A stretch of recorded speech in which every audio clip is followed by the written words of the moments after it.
ஆனா இது ஒரு அரசியல் கண்ணோட்டம், அரசியல் இருக்கு விஜய் பாக்குறாரா? ஏன்னா திருநெல்வேலி மாவட்டத்தில் அவருடைய மாவட்ட செயலாளர் இறந்தாரு, அதை விசாரிக்க போகல.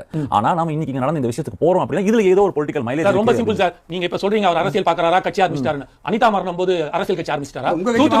தூத்துக்குடி சம்பவத்துக்கு வந்து அவர் வந்து 13 பேர் வீட்டுக்கு போய் பார்த்துட்டு வந்தாரு, அப்ப அரசியல் பண்ணாரா? நான் முடிக்கிறேன். ஜல்லிக்கட்டு போது வந்து நின்னாரு நைட் பண்ணாரு. சரி அதெல்லாம் விட்டுங்க. இப்ப இந்த பாயிண்ட்க்கு வரேன். அவர் அரசியல் பண்ணணும்னு நினைச்சிருந்தாருன்னா நான் வரத ஒரு அறிக்கையாக்கி வெளியில நியூஸ் லீக் பண்ணி எல்லா மீடியா வர வச்சு ஒரு பெரிய ஒரு இதை கிரியேட் பண்ணி அந்த இடத்துல வந்து சொல்லிட்டு போயிருந்திருக்கலாம். இந்த மாதிரி நடந்துச்சு, இதுக்கெல்லாம் நீங்க தான் காரணம், முதலமைச்சர் வந்து பழி சொல்லிட்டு இது பண்ணிட்டு போயிருக்கலாம். இப்ப அவர் வந்ததுக்கு எங்க தெரியுமா வந்திருக்காரு?